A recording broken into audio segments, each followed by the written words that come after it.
Hello everyone, চলো একটা mini blog share করছি তোমাদের সাথে। সকালে উঠেই আমার প্রথম কাজ হলো এই বোতলটায় এক বোতল জল খেয়ে নিই ফ্রেশ হয়ে। কিন্তু সকালবেলা উঠে এতটা জল খেতে একদম ভালো লাগে না, কিন্তু কিছু করার নেই। আমি দিনে চেষ্টা করি যে 4 লিটার জল খাওয়াটা কমপ্লিট করতে। আর আজকে ভীষণ স্যান্ডউইচ খেতে ইচ্ছা করছিল, আর স্যান্ডউইচ বানানোর জন্য কিছুই ছিল না। তো অনেক কটা জিনিস এমনিতেও কেনার ছিল, তো ব্লিঙ্কিটও করে নিলাম। আমার বোন দারুণ স্যান্ডউইচ বানায়, তাই ওকেই বলেছিলাম বানাতে। প্রত্যেকদিন আমি ভাবি রোজ এবার থেকে তোমাদের সাথে মিনি ব্লগগুলো শেয়ার করব, কিন্তু আমি না ক্লিপ নিতেই ভুলে যাই। তো এই সন্ধ্যের দিকে আমি আর সাথে মিলে একটু ভাবছিলাম যাব কাঁচরাপাড়ার দিকে।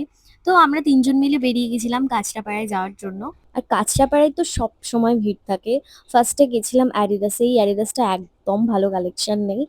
এখান থেকে ভাইয়ের কিছু জিনিস কেনার ছিল। তো কেনাকাটা করার পর আমরা চলে যাই সোজা কল্যাণীতে।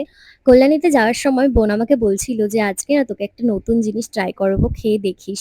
তারপরে দেখি আমাকে নিয়ে আসে এই দোকানটায়।